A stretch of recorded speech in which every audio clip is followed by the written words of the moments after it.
On the eve of our wedding, Ethan's first love returned. He showed no signs of being troubled and normally helped me prepare for the wedding. I was thrilled, believing he had completely moved on from Chloe and was wholeheartedly in love with me. But on the wedding day, Chloe suddenly confronted me, crying, "Ava, before I went abroad, I specifically asked you to keep an eye on Ethan and make sure no other woman lured him away. And now you're with him?" The moment she finished speaking, the lively atmosphere of the wedding hall instantly fell silent, and everyone turned to look at me. I was utterly bewildered. What was Chloe talking about? Back then, she was the one who chose to go abroad and willingly left Ethan. Before she left, I didn't even get a single call from her, let alone meet her. Furthermore, Ethan actively pursued me for 5 years, showing constant care and concern, proposing on bended knee countless times before I finally agreed. How is it that on my wedding day, I had become the homewrecker who lured him away? Subconsciously, I looked at Ethan, but his gaze was fixed on Chloe, his eyes filled with infatuation. Chloe gave a sorrowful smile. Never mind. Back then, I chose to go abroad for a better future with Ethan. After so many years away from him, it's normal for him to change his heart. I don't blame him. I don't blame you either, Ava. After all, spending 5 years together day in and day out, it's understandable that you couldn't control your feelings. May you have a long and happy marriage and a beautiful future together. Having said that, Chloe raised her glass in a gesture towards me. I took a deep breath, barely suppressing my anger, and raised my glass to clink with Chloe's. I accept your blessing, but some things shouldn't be said carelessly. Now that you're back, focus on developing your life here. I also wish you find someone you love soon and live a happy life. Hearing my words, Chloe suddenly became agitated. No, I only love Ethan in this life. I won't fall in love with other men, and I certainly won't get married. The next moment, she stumbled. The glass she was holding dropped to the floor. She clutched her chest, her face deathly pale, struggling for breath, and swayed unsteadily, about to collapse. Ethan reacted faster than anyone else. He darted to Chloe's side, scooped her up, and rushed out, shouting, "Call an ambulance! Hurry!" I stood frozen in place, still holding my glass. My hands and feet felt ice cold. Ethan, my fiancé, on our wedding day, for another woman, had actually abandoned me alone in the venue. With no groom, the wedding naturally couldn't continue. I felt like I had lost my soul and returned home like a zombie. The house was empty, and the wedding photos hanging on the wall seemed to mock me intensely. I sat on the sofa, my eyes vacant, clutching my cell phone tightly. 1 minute, 2 minutes, an hour, 2 hours. I never received a call from Ethan. It was as if he had completely forgotten about me, his bride for the day. In the early hours of the morning, my best friend called. "Ava, quick, go online and check. Something big has happened. Today's wedding was leaked, and now many people online are cursing you." I was puzzled. I was the victim at today's wedding. Why would they curse me? When I clicked on the link my friend sent, I finally understood what was going on. The video was incomplete. It only showed clips of Chloe crying and accusing me of stealing her boyfriend, and her finally collapsing. As a result, the nature of the entire incident changed. Chloe became the victim, while I became the homewrecker who took advantage of the situation to seduce Ethan, and also the two-faced manipulator who caused Chloe to faint. No wonder she managed to snag her best friend's man. She just looks like a homewrecker. Turns out, you have to watch out for your best friend as much as fire and thieves. She seems friendly, but she's more ruthless than anyone when she makes her move. Ugh. Shameless. She stole her best friend's man and then made her best friend faint at the wedding. Each insult pierced me like a sharp sword. I suddenly found it hard to breathe, and the hand clutching my cell phone was trembling. What made me even more desperate was that David and Sarah also called to question if I had really seized the opportunity to seduce Ethan, and accused me of disgracing the family. I desperately tried to explain, but they didn't believe me. They ordered me not to associate with Ethan anymore and to go to the hospital to apologize to Chloe. Otherwise, they would disown me. After hanging up, I silently sobbed on the sofa. I didn't understand. They were my parents, my closest relatives in the world. Why didn't even they believe me? I don't know how long I cried for, but I vaguely heard voices outside the door. Then the door opened, and Ethan walked in, carrying Chloe on his back. Seeing my swollen, red eyes, Ethan paused, then casually said, "The doctor said Chloe's health is poor and she needs rest. She just returned and hasn't settled in yet." so I brought her back here. We'll make further plans once she feels better. Chloe smiled at me. Ava, actually, I didn't want to disturb you and Ethan, but Ethan insisted on bringing me back, saying you were on your wedding leave and had time to take care of me. Hearing that, I turned my head and stared straight at Ethan. He didn't dare meet my gaze, guiltily turning his head away. I'll go prepare the guest room first, he said. No rush. I have something I want to discuss with you. My tone was calm, but if you listened closely, you could hear the tremor in my voice. Ethan frowned. I know what you want to say, but does it have to be now? And in front of Chloe? She's not feeling well. Can't you be a little more understanding? I stared blankly at Ethan, as if looking at a stranger, feeling an immense sense of unfamiliarity. For the past 6 years, he had always been utterly compliant with me, never once raising his voice or losing his temper. Today, he left, carrying Chloe, leaving me alone at the wedding venue, and I didn't make a scene. I just wanted to talk to him calmly, because I believed he loved me, because I believed our 6 years together wouldn't shatter just because Chloe returned. But reality slapped me hard, and my face stung. Ethan, my fiancé of 6 years, the man who was supposed to walk into the wedding hall with me today, the lover who was just one step away from our perfect ending. This kind of man didn't love me. My eyes slowly dulled. This is all my fault. I shouldn't have appeared at your wedding, and I shouldn't have questioned you after having a little too much to drink, and my body wasn't cooperating either. I shouldn't have fainted then. Chloe blamed herself for everything. What good was her saying this? Besides highlighting her fragility and making Ethan pity her more? What else was it good for? As expected, Ethan immediately said, his eyes full of compassion, Chloe, you're still as good as you used to be. Today's incident isn't your fault. If it wasn't her fault, then it was mine. I took a deep breath, my gaze at Ethan turning utterly cold.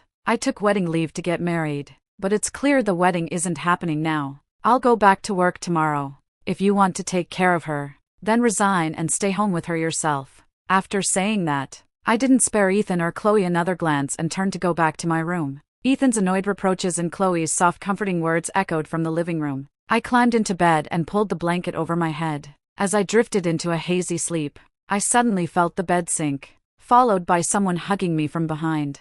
Ethan's voice spoke up.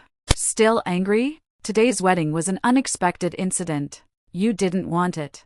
I didn't want it. And Chloe didn't want it either. She just returned and heard about my marriage to you, and she found it hard to accept at first. Don't take it to heart, and don't think I'll reconcile with her. The person I love now is you. Also, I've already picked another auspicious date, and I'll make up for it with a grand wedding for you then. I sneered internally. He was downplaying the seriousness of the situation. As long as I didn't take it to heart and he made up for the wedding, how could he not mention Chloe accusing me of being a homewrecker at the wedding today, when he said nothing and even carried her away, leaving me alone at the wedding venue? Chloe ruined my wedding, and you, my fiancé, abandoned me to carry her away. Did he expect me to magnanimously forgive them and just laugh it off? How ridiculous. All right, wife.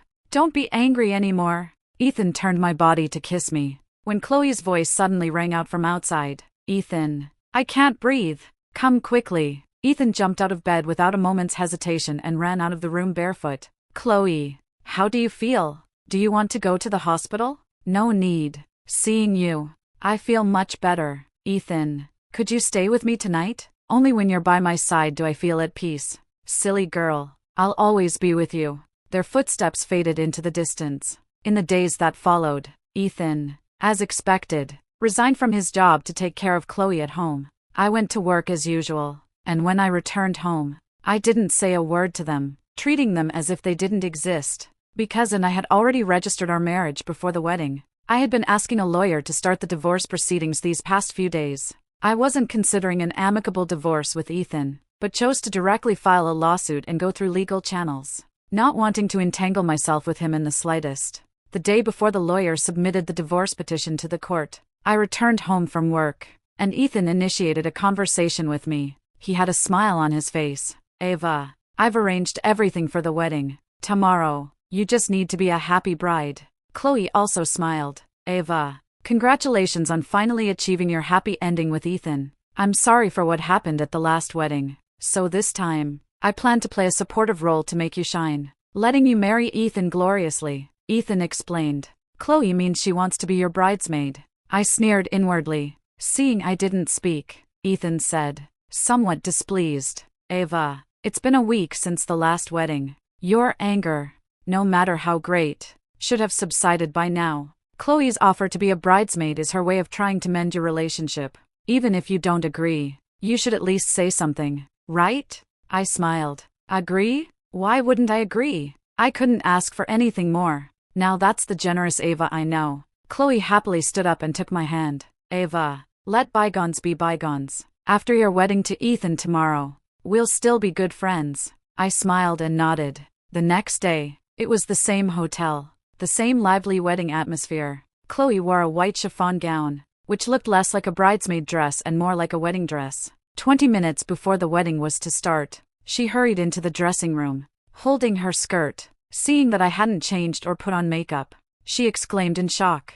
Ava, time is running out. How come you haven't prepared anything yet? She pulled the wedding dress hanging nearby on a hanger and tried to put it on me. Quick, I'll help you change. Suddenly she gasped. What happened to the wedding dress? I turned to look and saw that the once pristine white wedding dress was stained all over, with dark and light patches, and its hem was completely shredded by scissors. Chloe sharply looked at me. Ava, you're not still angry and unwilling to get married, deliberately destroying the wedding dress, are you? Hearing that, I looked up at Chloe, a cold smirk playing on my lips. Again with this, did she have no other new tricks besides framing me? Just then, Ethan pushed the door open and entered. The wedding is about to start, he said. Are you all ready? Then he saw the stained and shredded wedding dress and frowned, demanding, what's going on? Before I could speak, Chloe, feigning concern, hurriedly explained, don't blame Ava. She's just angry. The wedding is about to begin now,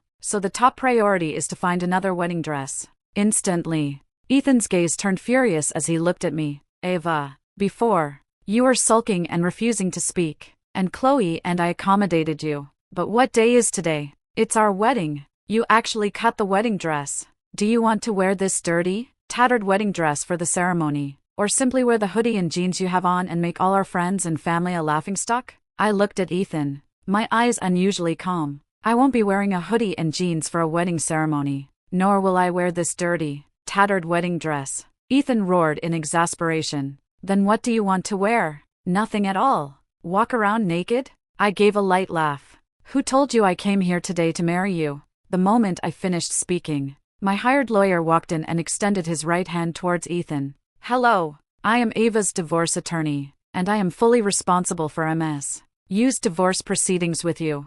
Ethan was dumbfounded. My hired lawyer didn't care if he was dumbfounded or not and pulled a document from his briefcase. The court has accepted the divorce summons I filed on behalf of Ms. Ava. The hearing is scheduled for next Wednesday. Mr. Ethan, please ensure your timely attendance. Ethan finally moved, stiffly looking down at the divorce summons in the lawyer's hand. His body suddenly swayed. Chloe quickly steadied him. Get out! Ethan, who had always been gentle with Chloe, this time acted completely out of character, roaring as he pushed Chloe to the ground. Chloe cried out in pain, but he didn't spare her a glance. His eyes were fixed on me, his lips trembling as he asked in disbelief, "You're divorcing me?" I found it amusing. The divorce summons was right in front of him, yet he still refused to believe it. Did he truly think 6 years of shared history could keep me chained to his side? Yes, I'm divorcing you, Ethan. We're over. As soon as I said that, Ethan's expression suddenly turned savage. He reached out and forcefully grabbed my wrist, almost dragging me out of the dressing room. What are you doing? Let me go! I struggled forcefully, but Ethan's hand was like an iron clamp. I couldn't break free, so I could only glance at my hired lawyer, signaling him to follow. Chloe also climbed up from the floor and limped after us. Ethan, wait for me. Ethan didn't stop, didn't even look back once. He pulled me, walking quickly into the wedding hall. Seeing me enter in a hoodie and jeans, all the guests present were stunned, their eyes unanimously turning to me. As I walked past, I could hear their hushed whispers. How can she dress like that to come here? It's outrageous. Humph. These young people nowadays, they're making what should be a solemn wedding more and more frivolous and showy. Especially when I passed David and Sarah. Their eyes looked like they wanted to devour me, because they felt their daughter showing up like this for a wedding was a disgrace to them. A wave of sadness welled up in my heart. David and Sarah and all the guests had no idea what was going on, yet they blamed everything on me. But clearly, from beginning to end, I was the one who was hurt the most. The officiant on stage was also bewildered by Ethan's actions. He forced a smile and was about to step forward with the microphone to smooth things over, when Ethan snatched the microphone from his hand, still holding my hand tightly, and turned to face all the guests. "Today is my wedding with Ava. First, I'd like to thank everyone for coming." He bowed after saying that, and still being pulled by him, I had no choice but to bow along. The guests below exchanged glances, slowly raised their hands, and a sparse applause broke out. Ethan straightened up and continued into the microphone. "As everyone knows about the last wedding, it couldn't proceed to the end due to some unexpected factors. The fault was entirely mine." Hearing that, I looked at Ethan in surprise. He actually admitted fault for the last incident and didn't care about Chloe's feelings anymore? These words were also heard by Chloe, who was limping into the venue at that very moment. "No, that's not true," Chloe cried out in panic. "Ethan, I didn't go abroad for myself. Really, believe me, I truly did it for a better future for us. All these years abroad, I thought of you every single moment." By the end, she was sobbing uncontrollably, but Ethan merely watched her with indifference. The coldness in his eyes startled even me. "Whether it was for yourself, you know deep down." After saying that, Ethan no longer looked at her and genuinely spoke to all the guests. "After abandoned me back then, I was depressed for a long time. It was Ava who stayed by my side, allowing me to get back on my feet. From that moment on, I swore that the only person I would love in this life would be her. This wedding today, I want all of you to witness it." As he spoke, Ethan took out a ring. "For the rest of my life, I will always be good to Ava and will never let her suffer any harm." After saying that, Ethan, holding the ring, knelt on one knee before me, his eyes tender, his tone sincere. "Ava, will you forgive my past mistakes? Give me another chance, and marry me?" In an instant, all eyes in the hall turned to me, hands poised, waiting for me to reach out for Ethan to put the ring on my finger before applauding enthusiastically. David and Sarah smiled and nodded at me. Now that I wasn't the homewrecker who took advantage to seduce Ethan, they were happy to see me marry Ethan, but neither they nor any of the guests cared about what I thought. Why should Ethan's single admission of fault and a few seemingly touching words be enough for me to forgive him? He wanted to abandon me, so he did. He wanted to marry me, so he would. Was I only worth such cheap love? Under the watchful eyes of David, Sarah, and all the guests, I smiled and took the ring from Ethan's hand. "Ava, you forgive me? You're willing to marry me?" Intense joy burst forth in Ethan's eyes. The next moment, that joy turned to horror as he reached out and shouted, "No!" The ring traced a perfect arc from my hand and rolled to Chloe's feet. The entire hall fell silent. I pointed at Chloe and said expressionlessly, "That ring suits her perfectly." Ethan stood there, stunned for a long moment, then painfully clutched his hair. "Why? Is one mistake enough to warrant a death sentence?" "Yes," I said heavily. "One mistake is indeed enough to warrant a death sentence." Ethan looked as if he had been struck by lightning, staggering back 2 steps, his face filled with disbelief. "Ava, you're going too far." Just then, David stood up, his face stern. "Ethan already knows he made a mistake. What man doesn't make mistakes?" "That's right, Ava. Don't be willful." Sarah also stood up and said, her tone reproachful, her eyes full of dissatisfaction towards me. "Since started dating you, he's always granted your every request, and he's always been respectful to David and me. David and I both approve of him as a son-in-law, and we believe he truly knows he made a mistake. Listen to your mother's advice. Take back the ring and marry Ethan. Your mother is an experienced person, and she's your biological mother. Would I ever harm you?" Hearing this, my heart was filled with bitterness. They were my own parents. Why did they never consider my feelings? At the last wedding, Ethan carried Chloe away, leaving me alone at the venue. They saw it with their own eyes. I, their daughter, had become a laughingstock because of this. Yet they, my own parents, not only refused to stand with me now but actually ordered me to marry Ethan. Was truly so good that they would disregard the feelings of their own daughter? Just then, Chloe picked up the ring and rushed onto the stage, forcefully shoving it into my hand. "Ava, you should listen to David and Sarah. Don't make them angry." Before I could react, Ethan stepped sideways, blocking me, and pointed at Chloe, shouting, "Who told you to come up here? Get down!" Chloe was first in disbelief, then her eyes reddened. Ethan, I just wanted to help you. Humph, your disappearing is the only way you can truly help me.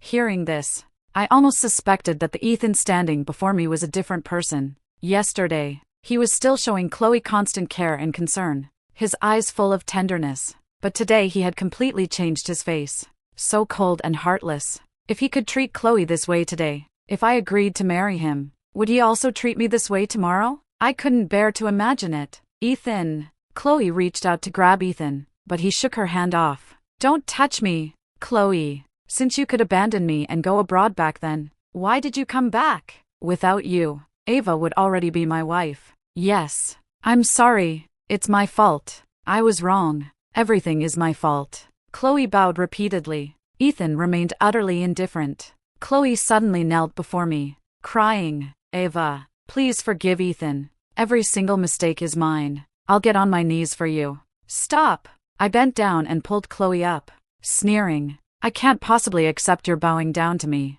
Otherwise, tomorrow there'll be news online about a manipulative woman forcing her best friend to kneel and kowtow. As soon as I said that, Chloe's face instantly changed. She stammered, Ava, what are you talking about? I don't understand. You don't understand? I scoffed, straightened up, looking down at Chloe, and said sarcastically, how could you not understand? You're the one who should understand the most. After all, weren't all the online curses directed at me just recently orchestrated by you? What? Ethan's reaction was stronger than Chloe's. He immediately pressed, Ava, is what you're saying true? Of course not, Chloe said, her smile forced. Ava is just joking with me. The moment her words fell, my hired lawyer walked over, escorting someone. MS. We've caught them. I nodded, walked over, and took the camera the lawyer handed me, looking at Chloe with a half smile. Could you explain what this camera is all about? Chloe still wouldn't admit it. I don't know. I then looked at Ethan. And you? If I recall correctly, this camera should be the one you gave to Chloe. Yes. I gave it to her. Ethan gritted his teeth, staring fixedly at Chloe. The anger in his eyes looked like it could devour Chloe. Chloe recoiled 2 steps in fright, waving her pale hands. No, it wasn't me. This camera isn't mine. No, it is mine. But I already sold it. Haha. Her incoherent excuses amused me. She hadn't even thought of an excuse for being exposed before committing the bad deed. Such a woman could only be described with one word. Stupid. Enough. Ethan roared. Do you think everyone here is a 3-year-old child? Chloe trembled with fear. Ethan took a deep breath. I thought you'd still be as innocent and kind as before after returning. I never expected you to resort to such vile methods. I was blind to have misjudged you. Leave now, and don't let me see you again. Ethan. Chloe's face was streaked with tears. Leave? I sneered, turning to ask Daniel, my hired lawyer. Mr. Daniel, how does the law rule on spreading rumors and creating trouble online? Daniel replied, depending on the severity of the circumstances, it can lead to a prison sentence of not less than 3 years and not more than 10 years. As these calm words were uttered, Chloe slumped to the floor, her eyes filled with terror. Ethan looked at me, hesitated to speak. After a moment of hesitation, he finally spoke. Ava, how about we just let it go? She already knows she made a mistake. Let it go? I gave a sarcastic laugh. You're certainly generous with your old flame. Since the knife isn't cutting you, of course you don't know how much it hurts. Since she did something like that, she should have expected this day would come. Ava, Ava, Chloe cried, crawling on her knees towards me, grabbing my pants and weeping. I was wrong. Please forgive me. I'll go far, far away and never appear before you and Ethan again. Please, I beg you. She looked up, her tear-streaked face looking very pitiful, but those who are pitiful often have hateful qualities. My heart felt no ripple of emotion, my voice unusually calm. Forgiving you is what the police and judges should do. What I'm going to do is send you to them. Having said that, I took up my cell phone and called the police. Ethan stirred, but in the end, didn't snatch the cell phone from my hand. As the police arrived and took Chloe away, the entire incident quickly escalated. Netizens who had previously cursed me online all apologized to me and turned their fury towards Chloe. Suddenly, the internet was flooded with curses aimed at her. But this wasn't the end. Legal retribution awaited her. It's still that saying, you only know how much it hurts when the knife cuts you. Everything I had endured. It was now her turn to experience. Ava, we wronged you. David and Sarah looked at me with guilt. Before, we believed rumors and blamed you without finding out the truth. We apologize to you, Ava, and hope you can forgive us and come home with us. I smiled. As for forgiveness, that's another matter. But there's no need to come home. Ava. Ethan stood before me, his eyes red, filled with pain and regret. I'm the one who's most sorry to you. I never expected that just going abroad, Chloe would become like a completely different person, and even worse, when you were being wrongly accused by the entire internet. I didn't stand up and speak for you. I know you won't forgive me, but please give me a chance to make amends. Let me pay for my mistakes. I swear I'll do everything I can to compensate you. Ava, please give me this chance. Okay? Ethan's tone was sincere, his eyes filled with intense hope. I smiled. All right, then. Without waiting for joy to appear on Ethan's face, I reached out and took the divorce summons from Daniel's hand. Your appearing in court for the divorce without further entanglement is the greatest compensation you can offer me. Ava. The pain in Ethan's eyes intensified. Do we really have to go this far? Hearing this, I felt a momentary daze. Indeed. How did Ethan and I end up like this? We once loved each other so deeply. The days we spent together were so beautiful, and I had even envisioned marrying him, building a family together, and living a happy life. But the greater the hope, the greater the disappointment. Because of him, I was wounded all over. Ultimately, he didn't love me as much as I had imagined. My accepting his proposal was a mistake from the very beginning. Looking at Ethan before me, my eyes were filled with resolve. Yes, this is the only path left for us. Ethan, we are completely over. No! Ethan's eyes were bloodshot. He forcefully grabbed my wrist. I won't let you go. Even if I have to tie you, I'll keep you by my side. Before I could react, Daniel stepped in front of me. Mr. Ethan, can I interpret your recent words as restricting my client's personal freedom? Ethan stared intently at Daniel, the hand gripping my wrist tightening further. I let out a cry of pain. He immediately let go, his face filled with anxiety. Ava, did I hurt you? I'm sorry. I shook my head, gently massaging my reddened wrist with my right hand, my voice as calm as if I were speaking to a stranger. Ethan, after all these years, you should know my personality. Decisions I've made are never changed by anyone or anything. From the moment you carried Chloe away, leaving me alone at the wedding venue, our outcome was already sealed. I hope you can be rational and stop clinging on. A peaceful separation is better for both of us. As these words left my lips, Ethan staggered back 2 steps, staring blankly at me, finally shedding tears of regret. But it was too late. Delayed affection is worth nothing. Late regret, remorse, and compensation were even less than nothing. Ethan didn't seem to heed my words. In the days leading up to the trial, he constantly tried to contact me. I blocked his phone number, so he sent me messages. Ava, without you by my side, I'm suffering so much. Ava, I miss your pickled cabbage fish. Could you make it for me again? Ava, my boss criticized me today, saying I wasn't focused at work. But I can't focus. When I open my eyes, it's you, and when I close them, it's still you. I blocked all his contact methods, so he borrowed friends' cell phones to contact me. He even went to David and Sarah's house, kneeling and begging them to help him, causing a huge commotion online, which severely affected my work and life. I looked at the calendar on my cell phone. The trial was 3 days away. I took a deep breath. I pretended nothing had happened, going to work and living my life as usual. Daniel said my choice was correct. Everything would wait for the trial. I didn't need to worry about anything else.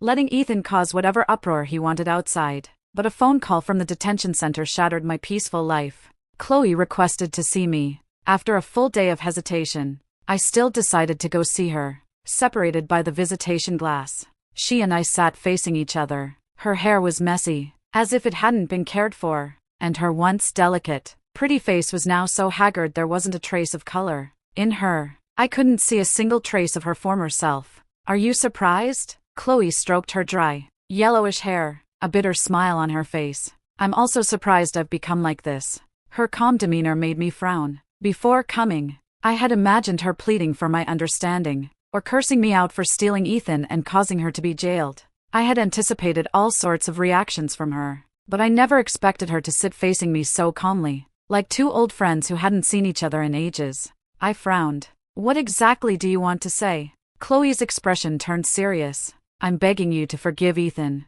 marry him, and be with him. What? At that moment, I wondered if I was hallucinating. You didn't hear me wrong. I'm begging you to forgive Ethan, marry him, and be with him for the rest of your life. Chloe's face was solemn. I stared at her for a long moment, confirming she wasn't being sarcastic, my brows furrowing even more. Reason? Because I love him, and I don't want to see him sad. Chloe gave a bitter laugh. Whether you believe it or not, when I went abroad back then, it truly was for a better future with him. I just didn't expect him to fall in love with you. By the time I found out, it was too late. That's why I resorted to every means to get him back, because I thought he still loved me and that only I could make him happy. But facts proved me wrong. He no longer loves me. The person he loves is you, and only you can make him happy. So I'm asking you to marry him and let him live a happy life. I was silent. After hearing Chloe's reasons, I only found it absurd,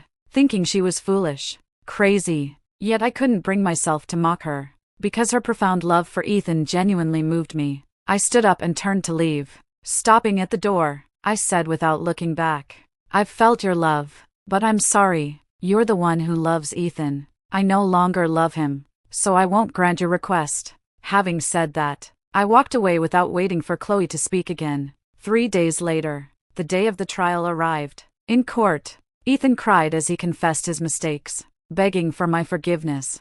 His genuine sincerity moved many in the courtroom, but I remained indifferent. No matter how passionately he spoke or how deeply he claimed to love me, the deeper the love, the sharper the hatred. It was precisely because I had loved him that I was left so thoroughly wounded. I didn't want to go through the same experience a second time. When the judge granted our divorce, Ethan cried like a child in the courtroom. I didn't say a word, leaving with a blank expression. Daniel trailing behind me, stepping out of the courthouse. The sun was shining brightly, instantly chasing away the gloom I felt. Just as I was about to head towards my car, Daniel's voice suddenly rang out behind me. Ms. Ava, would you do me the honor of joining me for dinner? I turned around in surprise, meeting Daniel's intense gaze, and for a moment, I didn't know what to say. He walked closer to me and repeated his invitation. Ms. Ava, would you do me the honor of joining me for dinner? The words of refusal were on the tip of my tongue, but I couldn't bring myself to say them. After a long moment, I let out a deep breath, reached up to tuck a strand of hair behind my ear, and looked up, smiling. Sure, I knew that with this acceptance, I would be embarking on a new relationship, a new life. Thank you for watching this video. If you have any thoughts about this story, feel free to share them in the comments section. Here is Roses and Love, sharing stories about marriage and women every day. See you tomorrow.